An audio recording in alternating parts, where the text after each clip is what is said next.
Junagadh cricket association અને Junagadh district માટે થઈને ખૂબ મોટી ગૌરવની વાત છે.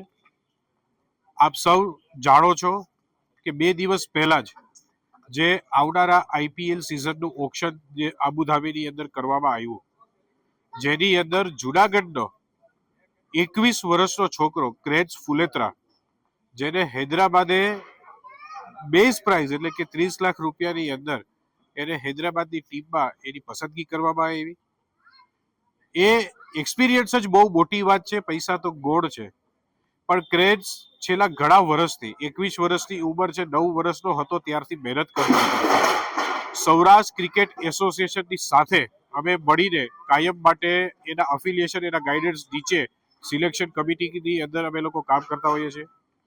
સૌરાષ્ટ્ર ક્રિકેટ એસોસિએશનના પૂર્વ પ્રમુખ અને અત્યારે BCCI apex કાઉન્સિલના member Jaydevbhai Shah, કે જેમને કાયમને માટે સૌરાષ્ટ્રના ક્રિકેટરો માટે થઈને ખૂબ સપોર્ટ જે છે એ કરેલો છે.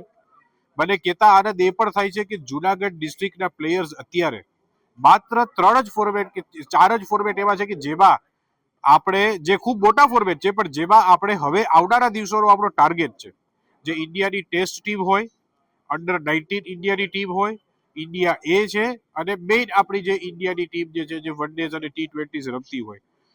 એના સિવાય રણજી ટ્રોફી હોય, વિજય હજારે હોય, કે પછી સૌરાષ્ટ્ર પ્રીમિયર લીગ હોય, અને હવે તો આઈપીએલ પણ આવી ગયું. આ બધાની અંદર જુનાગઢ ક્રિકેટ એસોસિએશનના પ્લેયર્સ જે છે એ રિપ્રેઝેન્ટ કરે છે.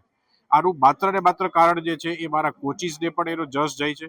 ગૌતમ બાબરિયા, કમલેશભાઈ ચાવડા, ભરતભાઈ બર્ડ, મારા સાથી જે છે ક્રિકેટ એસોસિએશનમાં વાઇસ પ્રેસિડેન્ટમાં પાર્થ ધુલેશિયા અને સેક્રેટરીમાં અર્જુન રાણા, કે કાયમને માટે એક ટ્રાન્સપરન્સીથી સપોર્ટ રહ્યો છે. મેક્સિમમ નંબર ઓફ મેચીસ અમે લોકો રમાડીએ છીએ, અને આ બધી મહેનતનું પરિણામ આજે આપણે જોઈ શકીએ છીએ કે ક્રેઝે જે રીતના જુનાગઢનું નામ સૌરાષ્ટ્ર કે ગુજરાતની પણ ઇન્ડિયા લેવલે રોશન કર્યું, તો એ બધા પેરેન્ટ્સને પણ હું અભિનંદન આપું છું કે એ સપોર્ટ કરે છે આ પ્રક્રિયામાં.